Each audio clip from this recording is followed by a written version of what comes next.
Yes, good morning all of you. Hello my dear students. Welcome back to my class. Myself Saloni Singh और हम कर रहे हैं surface chemistry lecture number 3 है my dear students. I hope कि आपने पहले 2 लेक्चर बहुत ही ज़्यादा एंजॉय किए हैं. तो सारे बच्चे आ गए हैं. Good morning good morning good morning Vaishali, Bishmita, Romil, Krisha, Shruti, Komal, Ishan. क्या बात है, you are following the rituals. So भाई हमारा सबसे पहला टारगेट होता है, सबसे पहला रिचुअल होता है 95 प्लस. आपका टारगेट यहाँ पर बोर्ड के किसी कॉर्नर पे मैं मेरा टारगेट लिख देती हूँ और आप अपनी नोटबुक के किसी कॉर्नर पर लिख दीजिए कि भाई पढ़ते जिससे उसका नाम तो रोशन करना बनता है ना. यस शबाना आजमी, अलीश खान, क्या बात है, बहुत ही बढ़िया. Actually that was the thing. Okay तो चलिए स्टार्ट करते हैं आज का सेशन सरफेस केमिस्ट्री का. माय डियर स्टूडेंट्स, आज जो टॉपिक हम कवर करने वाले हैं वो है कैटलिस्ट. कैटलिस्ट यानी कि कैटलिस्ट वो चीज होती है जो अगर ना भी हो तो भी रिएक्शन होगा, लेकिन अगर हो तो रिएक्शन फास्ट हो जाता है. जैसे कि अगर आपकी लाइफ में टीचर ना हो तो भी आप रिएक्शन तो करेंगे ही, मतलब पढ़ाई तो कर ही रहे थे ना इतने दिनों से, लेकिन टीचर के मिलते ही आपका rate of reaction, rate of studies fast हो जाएगा. क्या बोलते हो है? सो teacher always act like a catalyst और अ रिएक्टेंट. आप लोग हो, टीचर आपका कैटलिस्ट है और कैटलिस्ट की प्रेजेंस में आपका रेट ऑफ रिएक्शन फास्ट हो जाता है. तो जो चीज़ आप 2 घंटे में कवर करते हो वो आपको 20 मिनट में कवर कराई जाती है. ये खास बात है एक टीचर की, है ना. Okay great. तो चलिए शुरू करते हैं. तो भाई एड्सॉर्प्शन के जो एप्लीकेशंस हैं ये मैंने एक साथ लिख दिए हैं. लंबा एक पूरा पेज दिया है आपकी एनसीईआरटी में और इसमें से कुछ पॉइंट्स हम ऑलरेडी डिस्कस कर चुके हैं, तो इतनी ज़्यादा डिफिकल्टी नहीं होगी. एप्लीकेशंस ऑफ एड्सॉर्प्शन में पहला स्टार्ट करते हैं. तो गैस मास्क की तरह यूज होता है. कहाँ पे यूज होता है? गैस मास्क की तरह. जिन इंडस्ट्रीज में बहुत ज़्यादा गैसियस पोल्यूशन, पोल्यूटेंट्स जनरेट होते हैं, फॉर एग्जाम्पल कोल की फैक्ट्री हो गई, ब्रिक की फैक्ट्री हो गई, ग्लास की फैक्ट्री हो गई. बच्चा ये सारे जगह पे, हेलो प्रशांत, राधे राधे, ठीक है. तो ऐसी जगहों पे क्या होता है कि you are continuously inhaling poisonous airs and gases. तो वहाँ पे आपको ब्रीदिंग इश्यूज हो सकते हैं, तो आप आसानी से सांस ले पाए इसीलिए आपको गैस मास्क प्रोवाइड किया जाता है. और उस गैस मास्क में यूजुअली चारकोल भरा होता है जो हार्मफुल गैसेस को एब्जॉर्ब कर लेता है, तो you are able to breathe. अब आप बोलोगे मैम आप तो बोल रहे हो हार्मफुल गैसेस को एब्जॉर्ब कर लेता है, तो क्या वो ऑक्सीजन को एब्जॉर्ब नहीं करता? क्या वो ऑक्सीजन को एब्जॉर्ब नहीं करता? एब्जॉर्ब करता है लेकिन ऑक्सीजन को एब्जॉर्ब नहीं करता. तो भाई सारे हार्मफुल गैसेस यूजुअली ज़्यादा एब्जॉर्ब होते हैं, जैसे कि SO2 है, NO2 है, ये गैसेस ज़्यादा एब्जॉर्ब होते हैं. And oxygen you are able to get, that's why gas mask का यूज. चलो आगे बढ़ते हैं. ह्यूमिडिटी को कंट्रोल करने के लिए कौन सी 2 चीजें यूज होती हैं? सिलिका जेल यूज होता है. सिलिका जेल और एल्यूमिना जेल ह्यूमिडिटी को कंट्रोल करने के लिए, जहाँ पे भी मॉइस्चर होता है वहाँ पे सिलिका जेल या एल्यूमिना जेल रख दीजिए, वो मॉइस्चर को एब्जॉर्ब कर लेगा. तो ये हो गया आपका दूसरा एप्लीकेशन. तीसरे एप्लीकेशन पे आ जाते हैं, रिमूवल ऑफ कलरिंग मैटर. कौन ये काम करता है जल्दी बताइए. पॉन्ड्स का एग्जाम्पल दिया था इसके लिए. Yes, Romil, I will repeat. Don't worry, calm down. Charcoal, very good. तो भाई कलरिंग मैटर यूजुअली जहाँ पर आप शुगर इंडस्ट्री की बात करते हैं तो उसमें अगर कोई भी कलरिंग एजेंट है तो आप एनिमल चारकोल प्लेस करते हैं. एनिमल चारकोल सारा कलर्ड सब्सटेंस एब्जॉर्ब कर लेता है और वाइट आपको शुगर दे देता है. गैस मास्क क्या करता है? हार्मफुल गैसेस को एब्जॉर्ब कर लेता है. Yes Romil, this point I am repeating it for you. तो गैस मास्क क्या करता है? हार्मफुल गैसेस को एब्जॉर्ब कर लेता है and then you are able to breathe freely in industries also. Okay,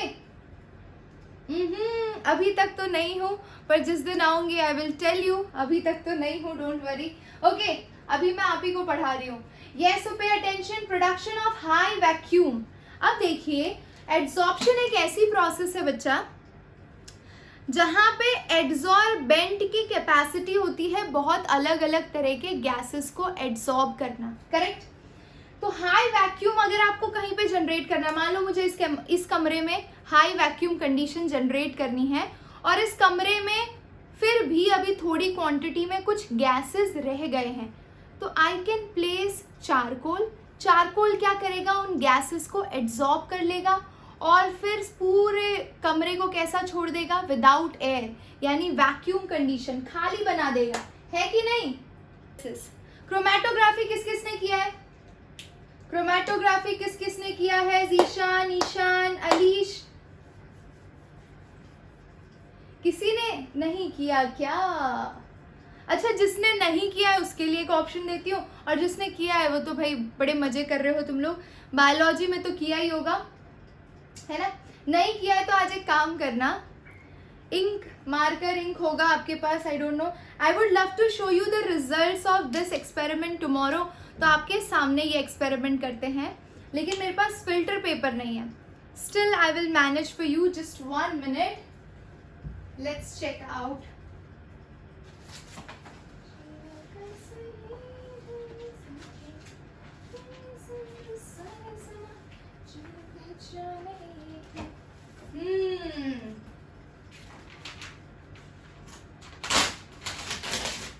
okay, तो ऐसा कोई भी पेज ले लीजिए, वैसे तो फिल्टर पेपर की जरूरत होती है।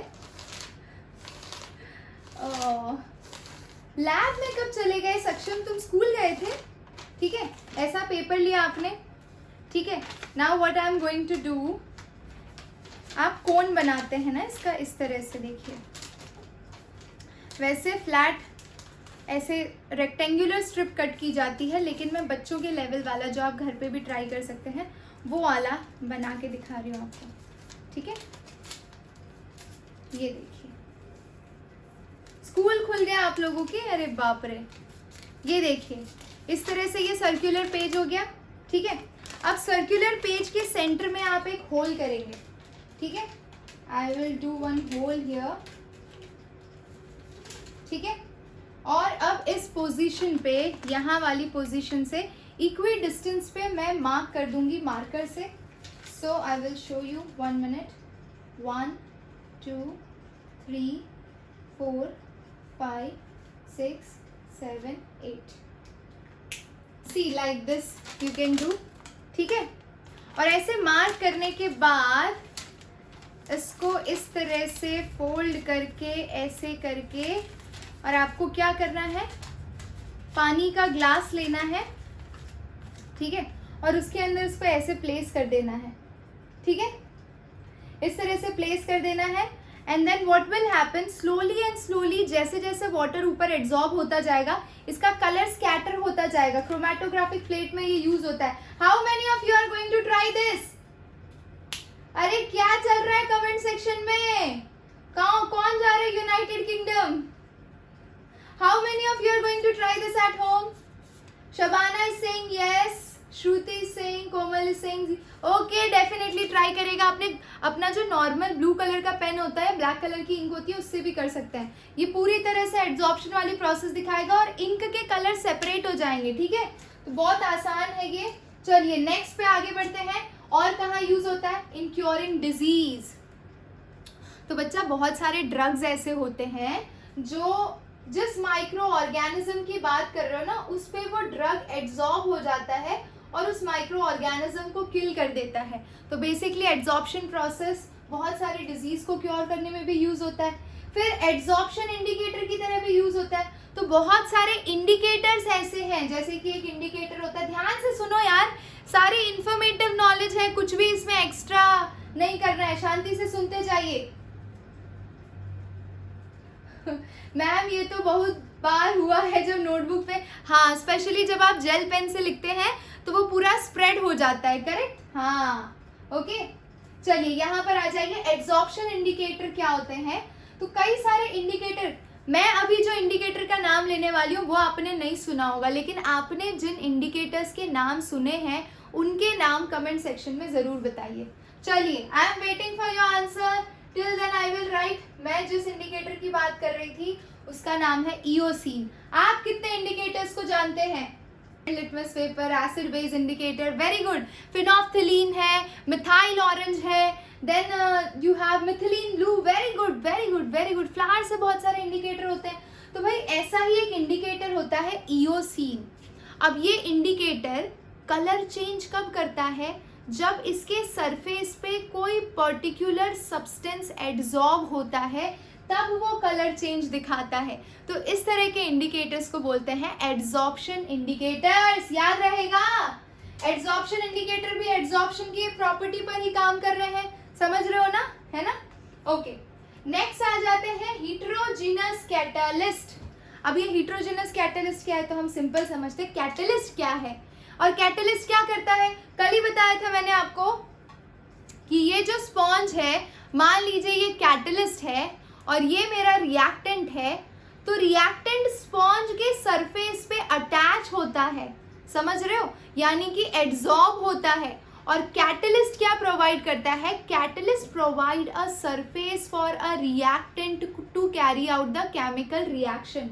समझ रहे हो? Very good Ishan, very good. Akanksha rate of reaction तो बढ़ाता ही है, लेकिन सबसे पहले कैटलिस्ट क्या प्रोवाइड करता है, सरफेस, एड्सॉर्प्शन करता है। तो अगर कैटलिस्ट पे रिएक्टेंट एड्सॉर्ब ही नहीं होगा तो क्या रेट ऑफ रिएक्शन फास्ट हो पाएगी? क्या रेट ऑफ रिएक्शन फास्ट हो पाएगी? जल्दी बताइए।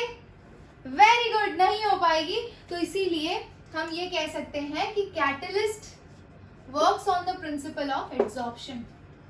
चलिए नेक्स्ट आ जाते हैं सेपरेशन ऑफ इनर्ट गैस। तो भैया इनर्ट गैस भी एड्सॉर्ब करके सेपरेट किए जाते हैं। पहले तो इनर्ट गैस है, इतनी आसानी से एटमॉस्फेयर में मिलते नहीं है, किस क्वांटिटी, वेरी लेस क्वांटिटी में इनर्ट गैस होते हैं और इनको एक्सट्रैक्ट करने के लिए एक पर्टिकुलर सब्सटेंस पे एड्सॉर्ब करना पड़ता है और हर गैस की एड्सॉर्प्शन कैपेसिटी अलग अलग होती है, तो उस तरह से इन्हें सेपरेट किया जाता है। तो बेसिकली इनर्ट गैस को हम एड्सॉर्प्शन प्रॉपर्टी से सेपरेट करते हैं। कहने का मतलब ये है कि मान लीजिए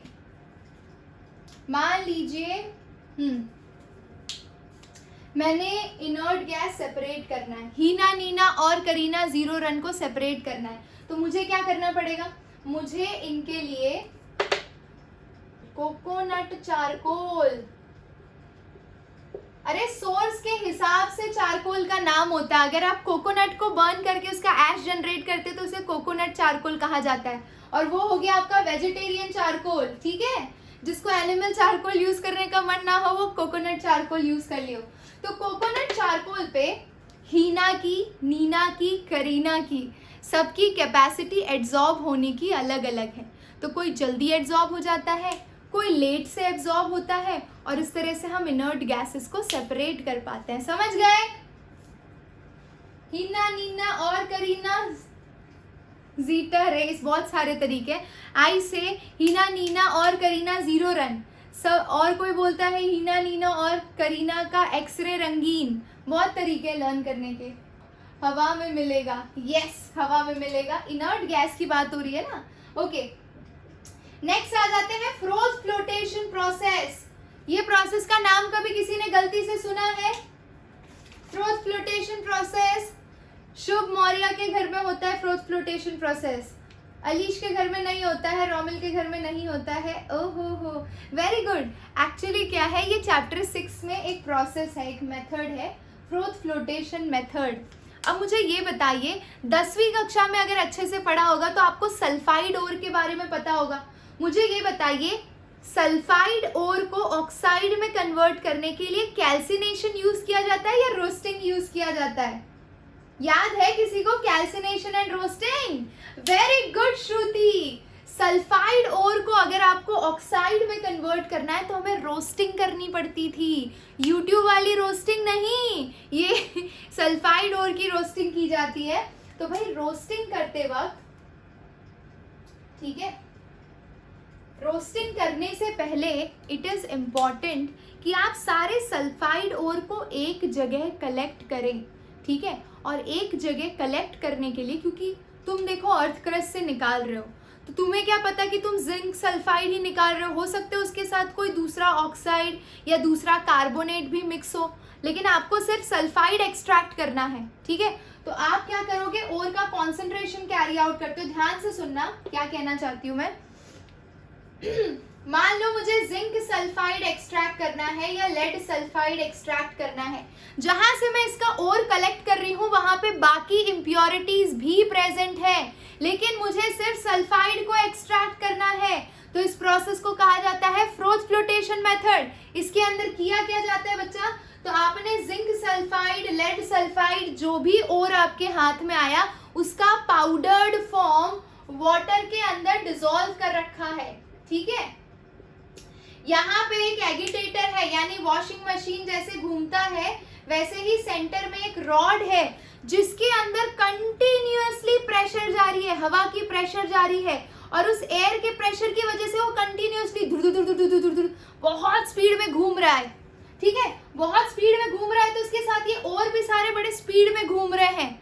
अब हमने क्या किया, उसके अंदर ऊपर से पाइन ऑयल डाल दिया या फिर कैस्टर ऑयल डाल दिया। कैस्टर ऑयल यानी अरंडी का तेल, अरंडी। Have you heard about this oil? किसी ने यूज किया है गर्ल्स में से? Castor oil, yes yes yes yes, very good.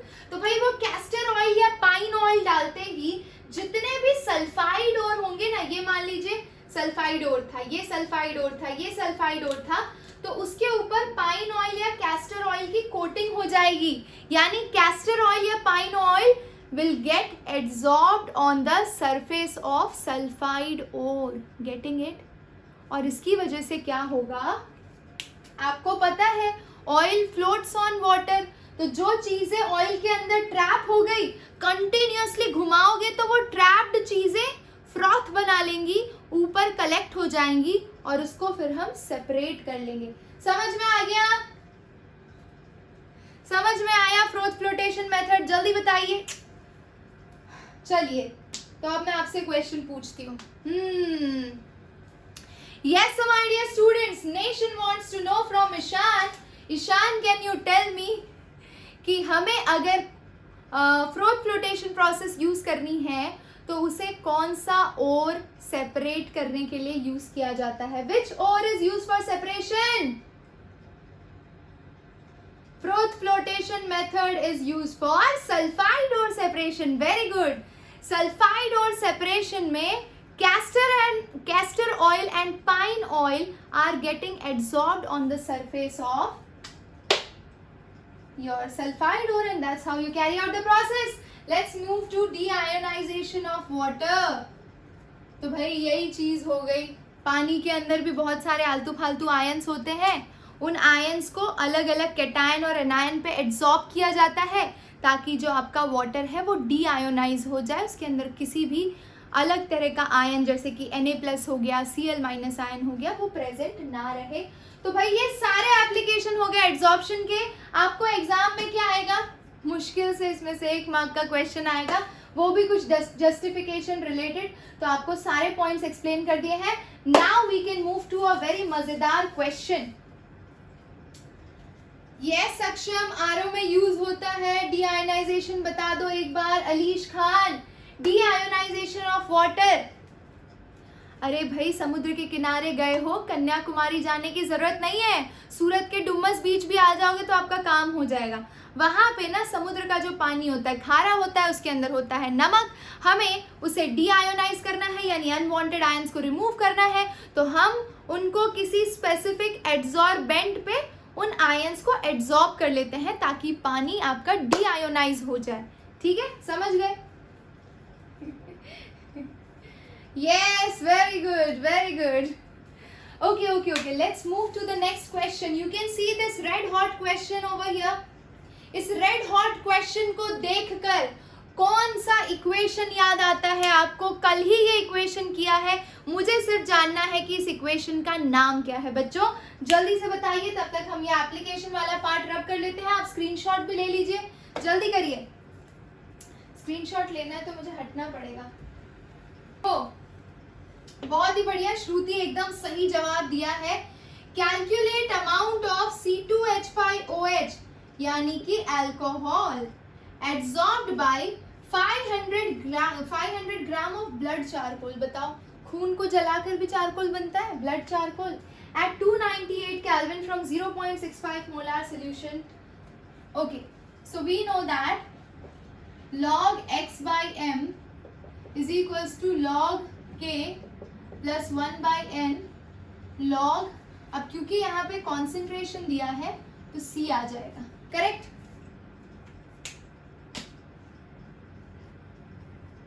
Carry ने खुद मना कर दिया। अरे भाई यहाँ पे ध्यान दो यार, कैरी मिनाटी कहाँ से आ जाता है तुम लोगों का। log x by m my dear students, so you have to calculate here, ठीक है। log x by m extent of adsorption निकालना है। k की वैल्यू दी है 0.16, n की वैल्यू दी है 2.35, c की वैल्यू दी है 0.65। प्लेस कर दो सबके सब। log 0.16 plus 1 by n 2.35 log c 0.65। अब काम आपको करना है, इसकी वैल्यू आपको निकालनी है। This is your homework. Log निकालना मैंने सिखाया है आपको। Final answer you will tell me in the next class, okay. ये आपका होमवर्क है, नोट डाउन कर लीजिए। वैसे लेट मी टेल यू कि बोर्ड्स में कभी भी इस चैप्टर से कोई न्यूमेरिकल नहीं आता है, but I wanted to tell you the application of this particular thing, इसलिए मैंने आपको ये न्यूमेरिकल कराया। कोई दिक्कत नहीं है। चलो अब आ जाएगा। लॉग निकालना आता है ना सबको। मैम ये फॉर्मूला कहाँ, अरे रे रे रे रोमिल, कल तुमने क्लास अटेंड नहीं की थी। Freundlich adsorption isotherm log x by m वाला, ये भाई x by m is directly proportional to p raised to 1 by n, ये किया था ना कल। तो p stands for pressure, c stands for concentration, yes। सिर्फ थियरी आती है ये चैप्टर में, yes, वेरी गुड। चलिए, तो ये आपके ये हो गया आपका न्यूमेरिकल बेस्ड क्वेश्चन। एक और क्वेश्चन है, ये आपके टेक्स्ट बुक का क्वेश्चन है। Why are powdered substance more effective in adsorption than crystalline form? बताइए, चीनी की बात हो रही है, शुगर, ठीक है। शुगर का एक क्रिस्टलाइन फॉर्म हो गया, और अगर मैं उस शुगर को क्रश कर दूं तो वो पाउडर फॉर्म हो गया। तो कहा जा रहा है कि पाउडर्ड फॉर्म का एक्सटेंट ऑफ एड्सॉर्प्शन ज्यादा होता है as compare to crystalline form. Why बताइए, एक पॉइंट कल बताया था। Very good Vaishali. Surface area बढ़ते ही एक्सटेंट ऑफ एड्सॉर्प्शन बढ़ जाता है। एरिया ऑफ कांटेक्ट बढ़ेगा तो भाई एक्सटेंट ऑफ एड्सॉर्प्शन बढ़ जाएगा। बहुत ही बढ़िया अलीश, यश, रोमिल, श्रुति, सक्षम, बहुत ही बढ़िया। चलिए आ जाइए। Why does physical adsorption decreases with increase in temperature? कल बहुत ही बढ़िया लेक्चर दिया इसके ऊपर। What do you think? Physical adsorption के अंदर फिजिकल एड्सॉर्प्शन का एक्सटेंट डिक्रीज हो जाता है with increase in temperature. What is the reason? Yes, very good. Le Chatelier principle के हिसाब से आपको पता है adsorption is an exothermic process. अगर प्रोसेस एक्सोथर्मिक है तो in order to satisfy the change or undo the effect of change, we have to lower the temperature so that the reaction can move in forward direction. जिसने कल का session attend किया उसे ये चीज समझ में आएगी, ठीक है। बैकवर्ड रिएक्शन अपीयर होने लगती है। Yes, very good. अगर तुमने टेम्परेचर बढ़ा दिया तो रिएक्शन बैकवर्ड में चली जाएगी, तो फॉरवर्ड में लेकर जाना है आपको। चलिए, बहुत ही बढ़िया। तो तुम लोगों को कोई दिक्कत तो हो नहीं रही है, बहुत अच्छे से पढ़ाई कर रहे हो। चलो अब कैटलिस्ट की बात करते हैं। यहां पर आ जाओ। कैटलिस्ट क्या होता है बच्चा? Substance which alter the rate of reaction without undergoing change in chemical composition और mass. Like a teacher, you are a reactant. We have to form the product. In presence of a catalyst like me, you can move faster in your concept rather than moving alone. यानी कि reactant product में convert होता है लेकिन ज़्यादा time ले रहा है, तो हमने बीच में catalyst प्लेस कर दिया। कैटलिस्ट का ना तो कॉम्पोजिशन चेंज होगा, कैटलिस्ट का बिल्कुल भी केमिकल कॉम्पोजिशन चेंज नहीं होगा, कैटलिस्ट का वजन भी कम नहीं होगा तुम्हें पढ़ाने के बाद। मेरा वजन कम नहीं होने वाला, मैं तुम्हें कितना भी पढ़ा लूं, लेकिन आई विल अश्योर यू कि आपका rate of chemical reaction fast हो जाएगा। अब इसका बेस्ट एग्जांपल देखिए, ये पोटेशियम क्लोरेट है आपका, KCl एंड O2 जनरेट कर रहा है, यहाँ पे कैटलिस्ट है MnO2 जो रिएक्शन को फास्ट कर दे रहा है। तो भाई यही फंक्शन है कैटलिस्ट का, ठीक है। Okay okay okay okay okay good. अब देखिए ध्यान से, नीचे वाला ग्राफ क्या शो कर रहा है बच्चा, एक्टिवेशन एनर्जी।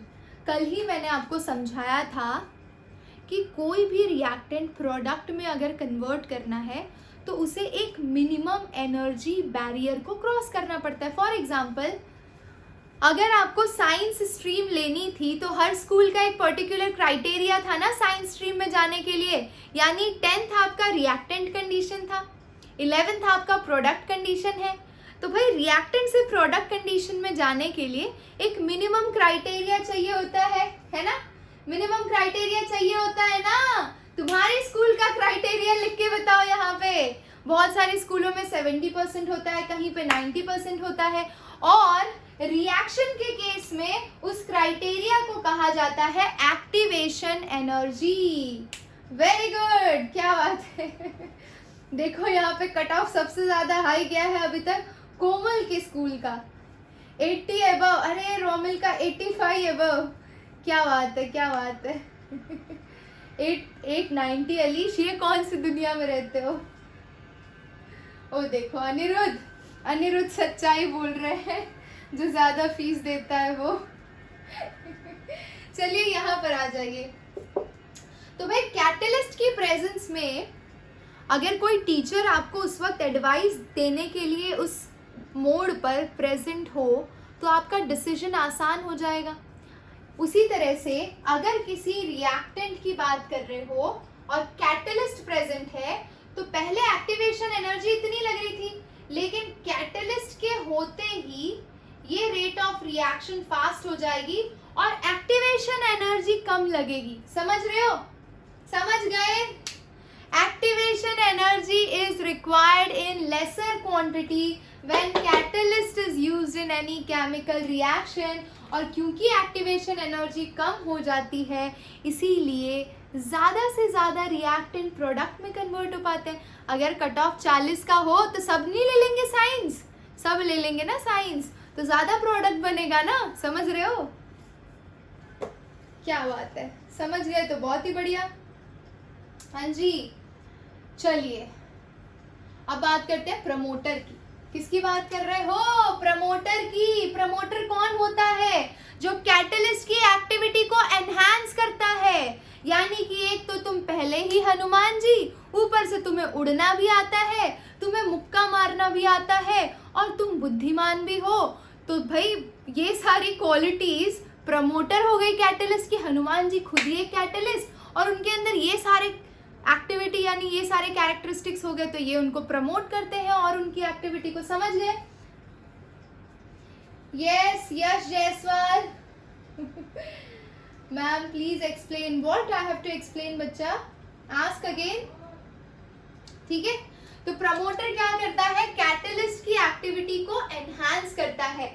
फॉर एग्जाम्पल देखिए, N2 + 3H2 gives 2NH3। इस हेबर्स प्रोसेस में आयन एक कैटलिस्ट है और मोलिब्डेनम क्या है, मोलिब्डेनम एक प्रमोटर है। प्रमोटर क्या करेगा, कैटलिस्ट की एक्टिविटी को एनहांस करेगा। समझ गए, हाँ शक्तिमान वाले काम है यहाँ पे। ठीक है, जैसे कृष ऑलरेडी एक कैटलिस्ट है और जैसे ही मास्क लगाता है उसकी कैटालिटिक एक्टिविटी और प्रमोट हो जाती है। समझ रहे हो ना, वेरी गुड। पॉइजन की बात करते हैं, it decreases the activity of catalyst. समझ रहे हो, अब इसका एक बढ़िया सा एग्जांपल दो। अरे रावण, हमारे जो रामायण के कैरेक्टर हैं रावण, है ना। रावण के केस में क्या बोल सकते हो कि भैया कैटलिस्ट तो थे लेकिन कर्म ऐसे थे कि भाई वो उनको गर्द की तरफ ले गए, यानी finally he went to death because कुछ गलत कर्म किए थे। मैं ऐसा बोलूँगी इस केस के अंदर कि भाई जो कैटलिस्ट की एक्टिविटी को डिसेलरेट करे यानी उसकी एक्टिविटी को कम करे उसको कहा जाता है poison. Dashanan Ravan, yes very good.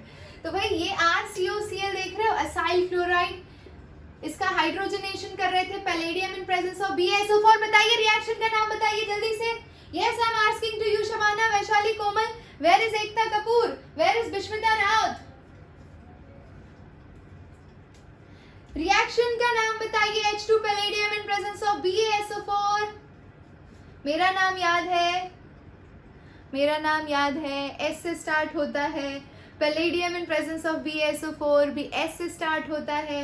Very good श्रुति। स्टीफेंस रिडक्शन, तो स्टीफेंस रिडक्शन में BaSO4 किसकी तरह एक्ट कर रहा है?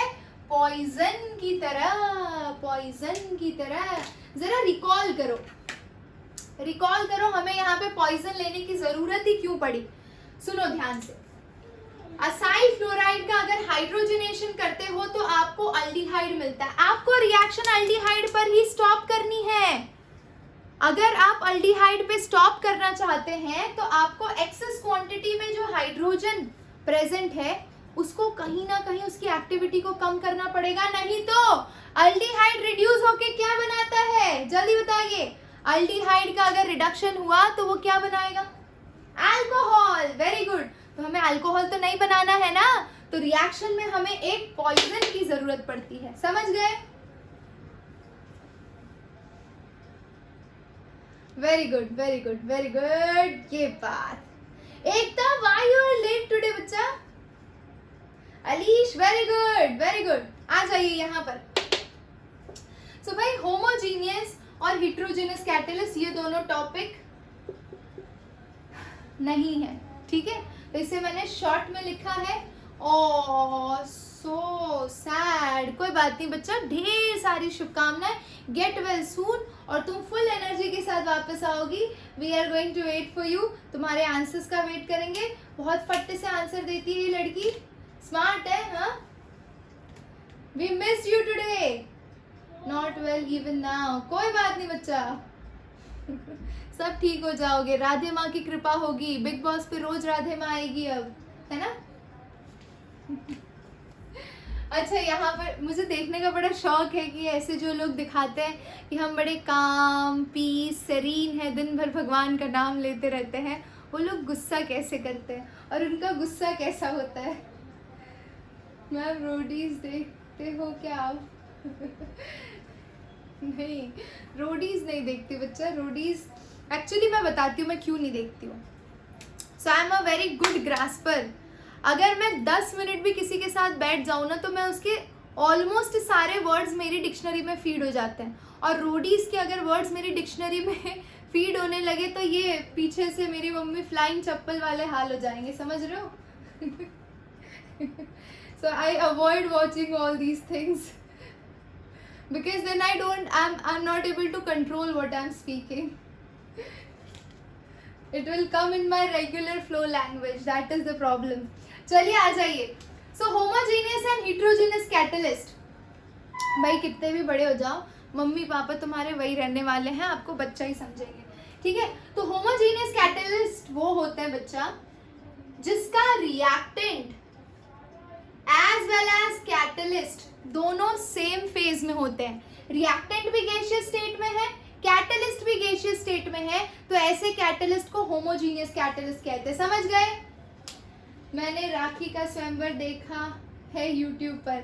सभी सोच रही हो रोमिल बीच में क्लास क्यों नहीं अटेंड करता था, ये राखी सावंत के स्वयंवर में घूम के आता था।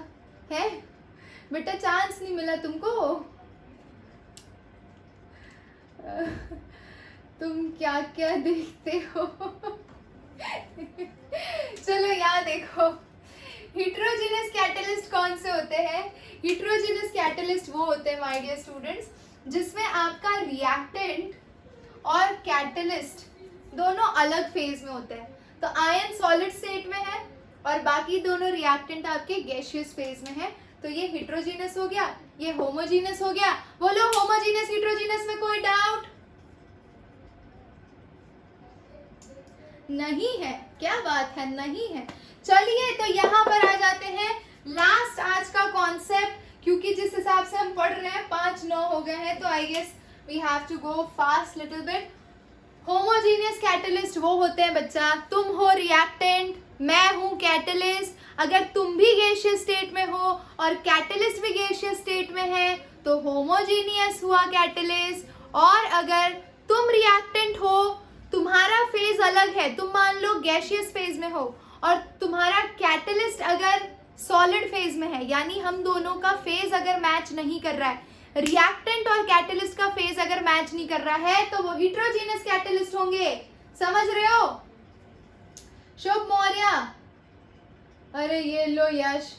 प्रमोटर वो होता है जो कैटलिस्ट की एक्टिविटी को प्रमोट करता है।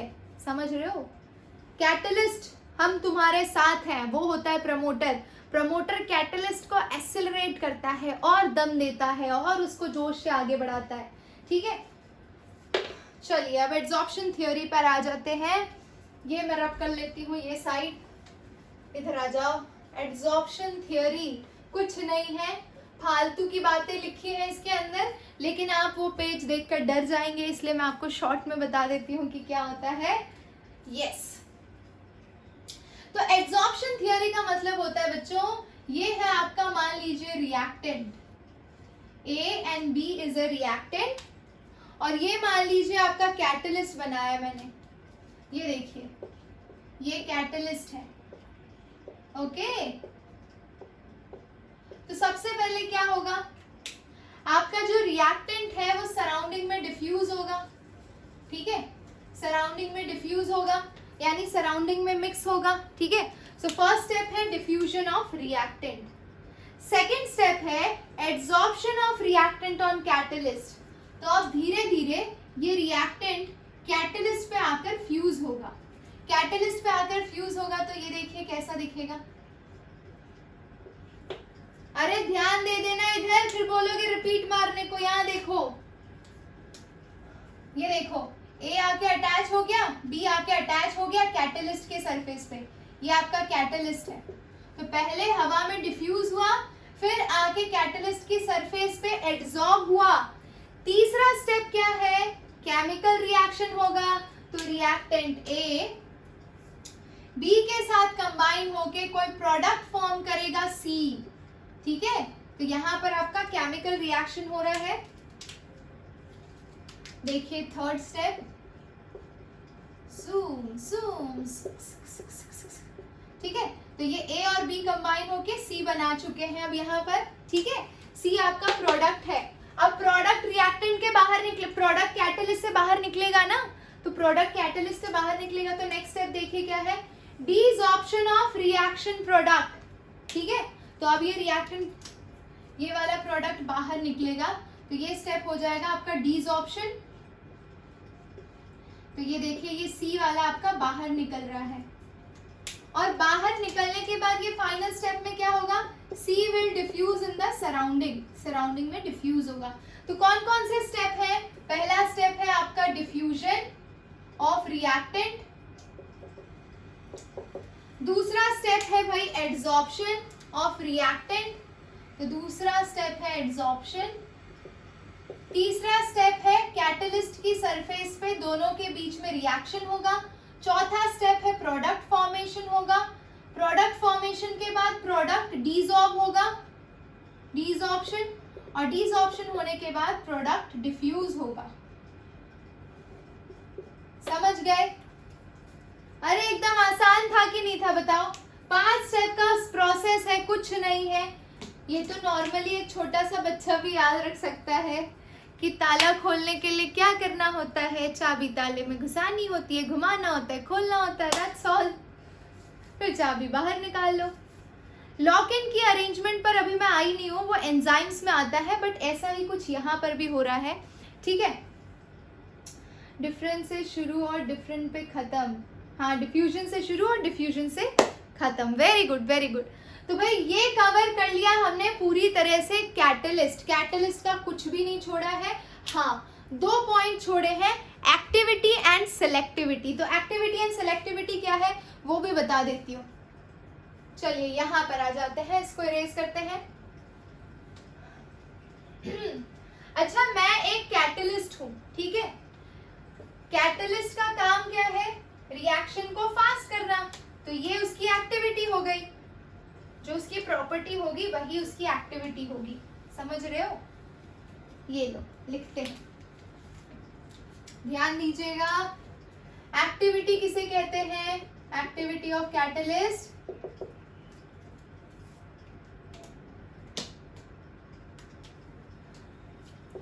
the property to activate or to increase the rate of reaction, to increase the rate of reaction. The property of catalyst to increase the rate of reaction is known as its activity. Teacher की activity क्या होती है? Teaching. Catalyst की activity क्या होती है? Reaction को accelerate करना। रिएक्शन को एक्सेलरेट करता है, वो उसकी एक्टिविटी हो गई। समझ गए? एक्टिविटी में कोई डाउट? अरे नहीं भी पढ़ोगे तो भी एग्जाम में लिख सकते हो, ऐसे पढ़ाया है तुम्हें, ठीक है? ओके, चलिए एक्टिविटी के बाद आ जाते हैं सेलेक्टिविटी। सेलेक्टिविटी यानी कि एक पर्टिकुलर रिएक्टेंट के साथ ही वो कैटलिस्ट कंबाइन होके एक पर्टिकुलर प्रोडक्ट दे रहा है। समझ रहे हो? That is known as selectivity. The tendency of catalyst to combine with a reactant to give a particular product only, that is known as its selectivity. Everyone is not selective. Catalyst is quite selective in the kind of reactant it is combining to give a particular kind of product. Any doubt? Yes, तो लिख लीजिए, the tendency of catalyst to combine with a particular reactant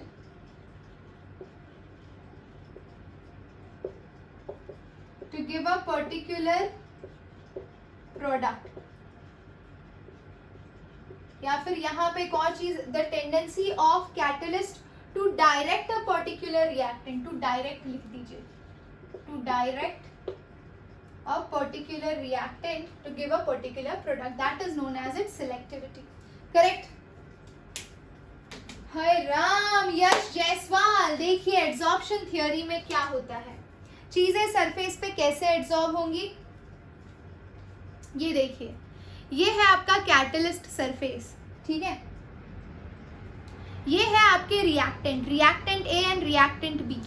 reactant A and B पहले atmosphere में diffuse होंगे, तो diffuse हो गया, ये फर्स्ट स्टेप हो गया। डिफ्यूज होने के बाद they will come and get adsorb on the surface of catalyst.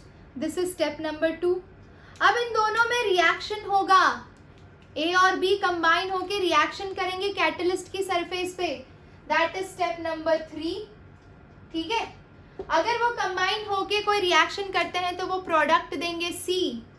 तो यहाँ पे अब मान लीजिए ये प्रोडक्ट रह गया, ठीक है? दोनों कंबाइन होके C प्रोडक्ट दे रहे हैं, ठीक है? तो ये हो गया आपका प्रोडक्ट। अब प्रोडक्ट कैटलिस्ट की सरफेस से बाहर आएगा, तो बाहर आने की प्रोसेस को डीसॉर्प्शन कहते हैं। तो डीसॉर्प्शन हुआ स्टेप नंबर 4, और डीसॉर्प्शन होने के बाद ये भी सराउंडिंग में डिफ्यूज हो जाएगा, दैट इज स्टेप नंबर 5। खत्म। तो क्या करूं? Actually I have so many examples to demonstrate. I will make sure कि कोलॉइड्स के केस में मैं आपको और बेहतर एग्जांपल्स दूं। यही दिखता है बेचारा, हर केस में बलि का बकरा बन जाता है, कोई दिक्कत नहीं है। ग्रेट, चलिए तो भाई इसी के साथ कैटलिस्ट का काम तमाम होता है। अब हम बात करेंगे, क्योंकि हमारे पास 5 से 6 मिनट है, 5 से 6 मिनट है, ठीक है? तो हम बात करेंगे उन कैटलिस्ट की जो हमारी बॉडी में प्रेजेंट होते हैं। हमारी बॉडी में जो कैटलिस्ट प्रेजेंट होते हैं उन्हें कहा जाता है एंजाइम्स। अरे भाई एंजाइम्स, आप जरा सोचिए कि क्या हमें एंजाइम्स बहुत ज़्यादा क्वांटिटी में ज़रूरत पड़ती है? नहीं, एक छोटा सा एंजाइम का मॉलिक्यूल लाखों रिएक्टेंट को प्रोडक्ट में कन्वर्ट कर देता है।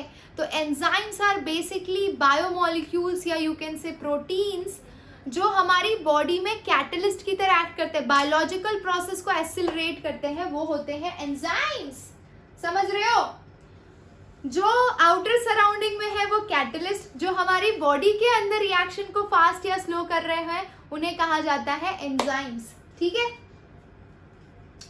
समझ गए? हाँ जी।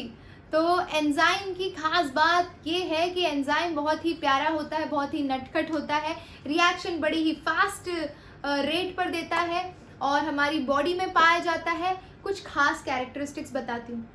कैटलिस्ट से भी बहुत लाखों गुना सिलेक्टिव होता है एंजाइम। कैटलिस्ट अगर मान लीजिए 100% सिलेक्टिव है तो एंजाइम 1000% सिलेक्टिव होता है। इसीलिए हम इतने ड्रग्स, स्पेसिफिक ड्रग्स नहीं बना पाते एक पर्टिकुलर एंजाइम पे एक्ट करवाने के लिए। समझ रहे हो? हमारी बॉडी में इतनी वैरायटी के एंजाइम्स हैं एक ही प्रोसेस को कैरी आउट करने के लिए, अलग अलग high level of selectivity, you can't even imagine. अरे भाई तुम ये सोचो कि when I am explaining, I am using my eyes, I am using my hand gestures, I am speaking also, I am hearing also, I am coordinating with you also, and all these things are happening in just fraction of second. But you know the mechanism behind it is so vast, जिसे आप बैठ के learn करते हो आधे आधे घंटे में और वो प्रोसेस आपकी बॉडी फ्रैक्शन ऑफ सेकेंड में करके दिखाती है और उसको लर्न करने में आप आधा आधा घंटा लगाते हो, है कि नहीं? So that's high level of accuracy shown by your body, and that is, you know, अपनी बॉडी के लेवल की एक्यूरेसी अटेन करने में अभी ह्यूमन बीइंग को बहुत टाइम लगेगा। इसीलिए we say that there is someone above us who has made us like this. तो जिसने हमें क्रिएट किया है डेफिनेटली वो हमसे बड़ा है, क्योंकि हमारे पास उस लेवल की नॉलेज अभी तक नहीं पहुंची है। तो we consider those people as guru, whatever that energy is. I appreciate, मैं ये नहीं बोलूँगी कि साइंस स्ट्रीम से हैं तो हम सब नास्तिक हैं, ऐसा नहीं होता है। There is always something which is bigger, which is undiscovered, and that's why we believe in God. Yes, okay,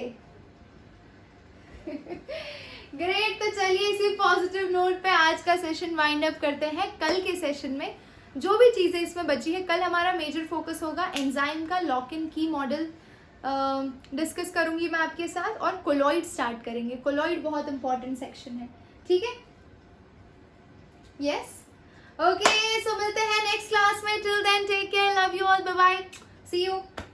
चलिए